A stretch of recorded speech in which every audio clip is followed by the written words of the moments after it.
안녕하세요. 아웃풋TV 정원입니다. 2026년이 얼마 안 남았죠? 병오년 말띠 해가 밝아오는데 닭띠 운세를 한번 살펴보는 시간 갖도록 하겠습니다. 병오죠.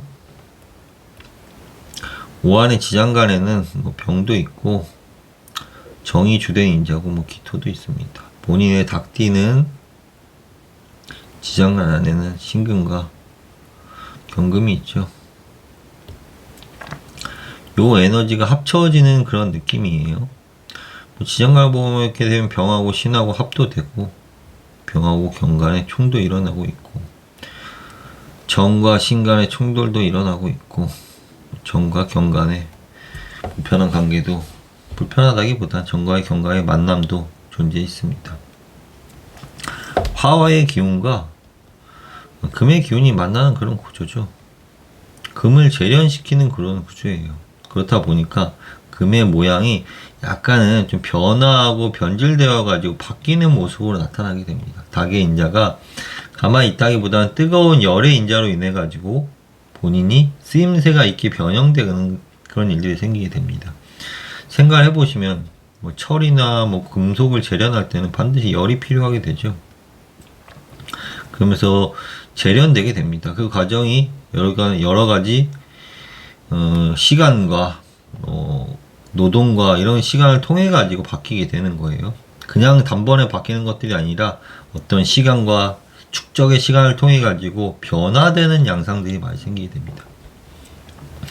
오유파가 생겨요. 오유파. 명리학적으로 오유파라는 건 약간 사각형을 이루는 겁니다. 오라는 것은 남반구고요. 유라는 것은 서반구에 있기 때문에 서로 간의 사각형 90도를 이루면서 나타나는 문제입니다. 신살론 도화살은 많이 들어보셨죠? 이성적인 인기나 사람을 끌어모으는 매력을 좀 갖고 있으니 올 한해는 내가 인기를 발현하고 있으니 방송도 좋고요. 다른 사람들 앞에 내보이는 일도 좋고 연애를 하셔도 좋은데 사람들 끄는 매력들 그런 것들 많이 갖고 있는 한 해입니다. 올 한해 테마는 가정과 직장과 전택과 회사의 테마예요. 보통 닭과 오의 조합은 4하고 10의 조합인데 가정과 직장의 조합이에요. 직장. 이것들은 반드시 연결돼 있어요. 별자리로 보게 되면 가정궁이 4하우스고 10하우스가 직장궁입니다.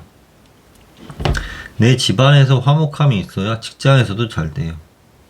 근데 내 집안이 불안하면은 직장과 명예에서도 깎이게 돼 있습니다. 제 주변을 전 좀 관찰 많이 하는 편인데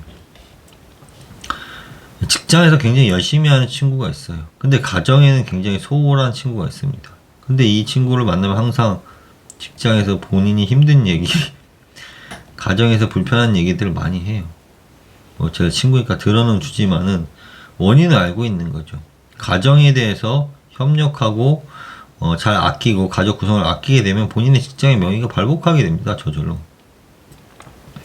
근데 이런 사람도 있죠. 내 가정에 대해서 내 가정 구성원들, 내 배우자나 배우자를 흉보거나 내 자식을 흉보는 일들을 밖에서 하게 되면 내 직장과 내 명예가 떨어지게 돼 있어요. 그것도 반드시 그렇게 됩니다.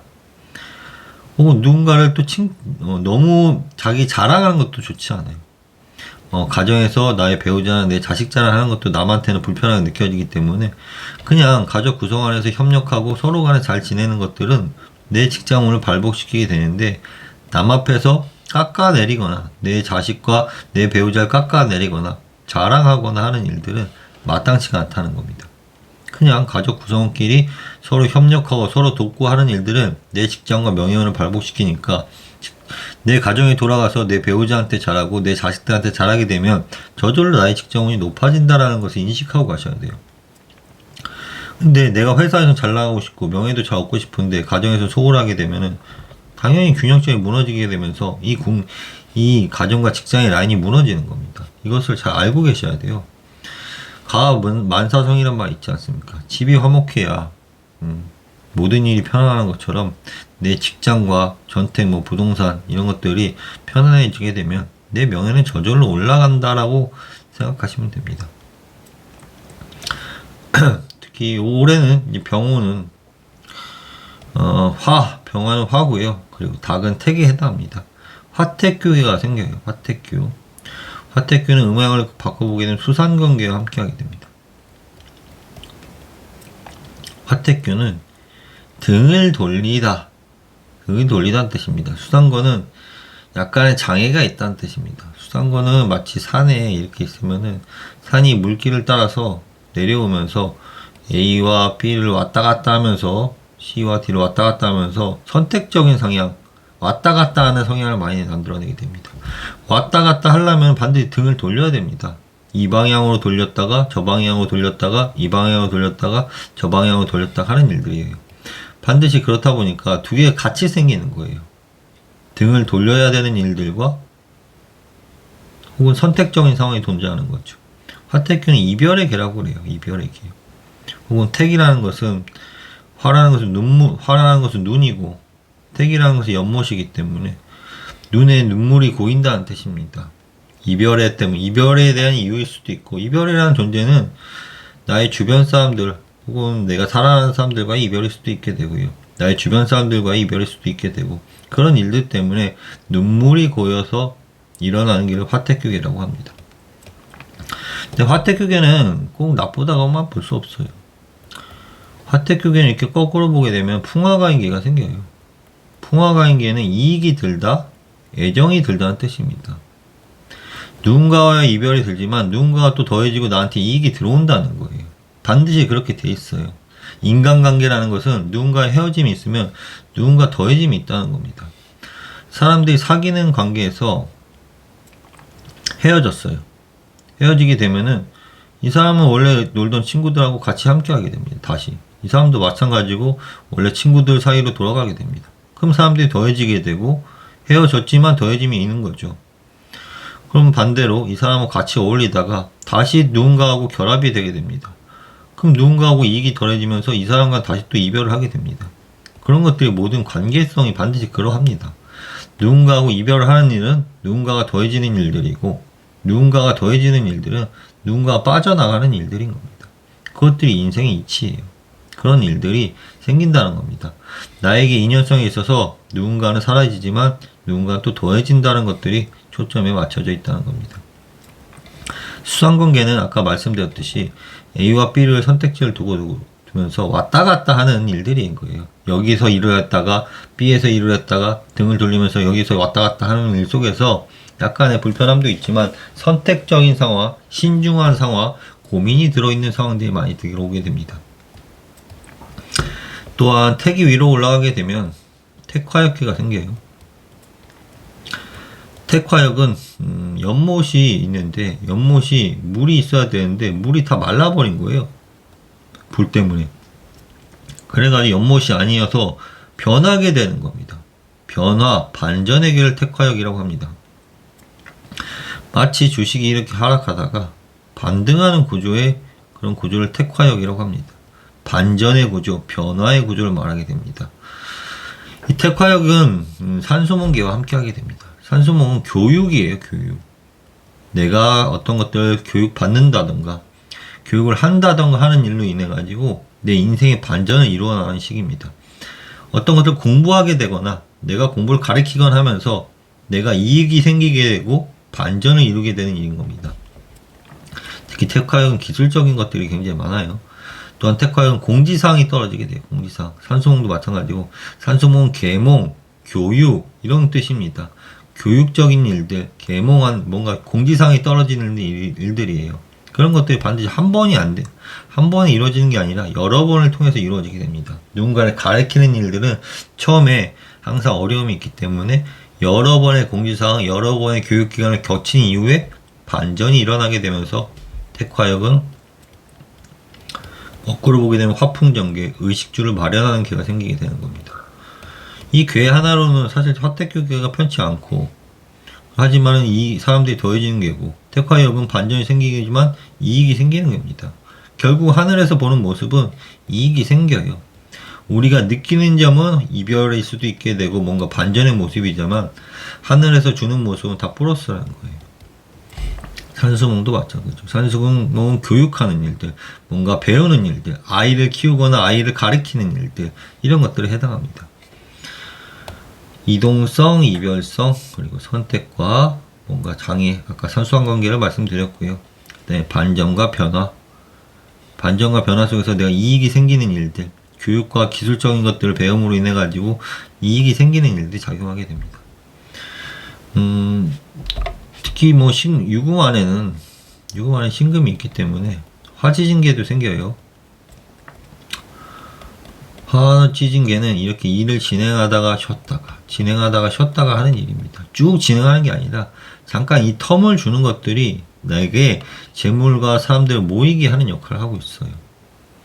텀을 주는 게 굉장히 중요해요. 내가 일을 하거나 공부를 하거나 뭐 연애를 하거나 마찬가지로 쉬지 않고 달려나가게 되면 무리가 오는데 반드시 휴식 기간을 통해 가지고 내가 성장하는 겁니다. 사람들이 모이는 일들이 생기는 거죠. 우리가 뭐 자동차 타고 갈 때 신호등에 걸렸을 때 차들이 쌓이지 않습니까? 쌓이는 과정이에요. 쉬는 과정은. 쉬지 않으면 무너져요. 무너지고 무리가 오는데 쉼으로 인해 가지고 쌓이는 과정과 축적의 시간이 들어오는 겁니다. 그리고 올 한해는 허리나 생식기, 이 수상관계가 수는 생식기나 허리나 뭐 귀를 뜻해요. 방광 이런 곳에 막힘이 있다는 겁니다. 오래 앉아 있거나 이런 것들이 불편해요. 무거운 물건을 나르거나 이런 것들을 통해 가지고 허리가 약해지는 한 해입니다. 무거운 걸 드신다든지 오래 앉아 있거나 오래 서 있는 행동을 좀 피하세요. 허리나 이제 좀 이런 것들이 좀 좋아지거나 나빠지지 않으려면 걷는 자세가 좀 바꿔야 돼요. 걷는 자세. 보통 대부분 사람들은 이렇게 걸을 때 땅을 보고 걷습니다. 근데 땅을 보고 걷는 게 아니라 눈의 시선을 약간 턱을 들어 올리고 하늘을 보고 걸으세요. 하늘을 보고. 그러면은 화천대유계, 화천대유 기쁨의 계가 생기게 되면서 수지비계, 지가 열리는 현상이 발생하게 돼요. 수지비계, 허리가, 생식기가, 방광이 편해지는 일들이 생기는 겁니다. 여기가 근육이 딱 잡혀요. 허리가. 내가 턱만 살짝 올리고 눈만 약간 상방으로 보면서 걸어도 훨씬 나의 기세나 감정 이런 것들이 좋아지게 되고 허리에 근육이 잡히게 돼요. 걷는 것만으로도 이렇게 걷는 것만으로도 이런 걸 잘 활용하시면 됩니다. 또한 화와 택이 합쳐지게 되면은 이제 소리랑 운동성으로 변해요. 운동성이나 사나움이나 운동의 에너지로 바뀌게 됩니다. 운동성, 소리, 에너지로 바뀌게 되는 겁니다. 힘이 좀 있다는 거예요. 힘이 있는데 이런 것도 운동으로 쓰시면 되는데 누군가에게 뭐 화풀이 대상이나 사나움을 쓰지 마시고 운동을 하신다든지 음악을 하신다든지 이런 정기적인 에너지를 다루신다든지 혹은 뭐 이런 에너지로 쓰시는 게 좋습니다. 그럼 닭띠들은 2026년도를 어떤 것들을 하시면은 제복이 좀 들어올까, 행운이 들어올까에 대해서 한번 알아보도록 하겠습니다. 동물이나 식물이라고 적어두었는데 아까 말씀드렸듯이 길러내는 행위를 하시면 좋아요. 길러내는 행위들. 아이도 마찬가지예요. 아이나 동물이나 식물이나 이런 것들을 좀 길러고 육성시키는 일들이 있죠. 그런 것들이 나에게 이익으로 잡힙니다. 뭐 동물이라는 건 많잖아요. 뭐 고양이도 있고 개도 있고 식물도 있고 혹은 아이가 있는 분들 아이를 키우면 되는 거고 뭔가 대규모로 하셔도 되고 재물을 크게 만들고 싶은 분들은 대규모로 하셔도 되고 그냥 가볍게 내 운을 올리고 싶다 싶으시면 집안에서 이런 것들 사무실에서 이런 것들을 키워보시는 겁니다. 육성시키는 일들이에요. 아이들 키우듯이 마치 아이 뭔가 자라나는 일도 있죠. 화택교계는 이런 것들을 할 때 재물로 잡혀요. 그리고 학문적인 일들 공부를 한다든지 아까 산수봉계가 들어왔기 때문에 공부를 하고 교육적인 일을 통해 가지고 내 자신이 올라가게끔 만들어야 되는 겁니다. 육성시키고 길러내는 일들에 학문적인 일들에 초점을 맞춰서 2026년도는 보내시는 게 좋습니다. 애정관계는 약간 경합과 경쟁관계가 생겨요. 경합과 경쟁관계는 활에서학계인데 A라는 여자를 두고 B하고 C가 경합하는 일들이 생겨요. 한마디로 삼각관계죠, 삼각관계. 삼각관계 이런 것들이 잘 생기는데 이런 것들 좀 주의할 필요가 있게 되고요. 그리고 부부간에도 지금 말씀드렸듯이 오유파가 생기게 되면 가정에서 약간 불안감이 있어요. 근데 이런 것들 어떻게 좀 바꿔야 되냐면은 내 자식이나 내 와이프나 내 남편을 약간 자식 키우듯이 키워야 돼요. 성장시키듯이. 이것들랑 같이 일맥상통합니다. 내 자식이나 내 배우자를 내 자식처럼 아끼면서 키워야 되는 겁니다. 아기 다루듯이. 그래야지만 내 애정이 높아져요. 그렇지 않으면 자꾸 경쟁관계나 경합관계가 들어오게 돼요. 다른 남자가 나타나거나 다른 여자가 나타나거나 하는 양상. 자식 키우듯이 우쭈쭈 하면서 키워줘야지만 내 배우자와 애정관계가 높아지는 겁니다. 처음 연인 사이에도 마찬가지예요. 연인 사이에도 아기 다루듯이 서포트 해주라 이거죠. 그래야 좋아진다는 겁니다. 다음 행운을 불러들이는 방법은 땀을 흘리면서 노동을 하신다든지 기도를 하신다든지 용기와 그릇이라고 나와 있는데 이런 용기나 그릇을 다루는 일인 건데 여기 포장하는 일들인 거예요. 포장하거나 세팅하고 포장하고 하는 일들 이런 것들에서 행운들이 좀 들어 있습니다. 혹은 즐거움이기 때문에 웹툰 이런 것들을 본다기보다 그냥 그릇을 다루는 일들, 포장이나 그릇 이런 것들 잘 이용하시면 돈이 들어오고 행운이 높아지게 됩니다. 또한 상승하는 기운이나 사람들이 모이는 일들을 만들고 싶으시면은 약간 야간이나 어둠성을 이용하셔야 돼요. 오히려 대낮보다는 내가 하는 영업장에 밤이나 어둠 속에서 하는 일들이 있죠. 그런 곳에서 사람들이 모이게 되고 내 주위로 모이게 되는 일들, 혹은 전자기기나 게임 이런 것들에서 내가 모이게 되는 일들이 많이 생겨요. 내 주위로 모이게 되거나 내가 그곳으로 가게 되거나 하는 일들이 많이 생기게 됩니다. 전자기기라고 적어놨는데 전자기기를 다루는 모든 일들에 속합니다. 게임이 예를 든 거고, 그런 공간에서 내가 모이거나 주변의 환경이 모이는 일들이 많이 생기게 돼요. 야간과 전자기를 다루는 일에서. 닭딜은 다 종합해서 말씀드리면 가정에 가장 충실하셔라. 그리고 집안의 구성원들을 좀 키우듯이 성장시키고 키우듯이 한번 다뤄보셔라. 그리고 집안에서든 회사에서든 뭔가 한번 키워보셔라. 식물이라도. 그렇게 되면 좀 복이 든다 라고 말씀드리고 싶고, 가정에 충실하셔야 집안이 항상 회복하고 직장에서 잘 된다는 걸 항상 명심하시면 됩니다. 네, 여기까지 하겠습니다.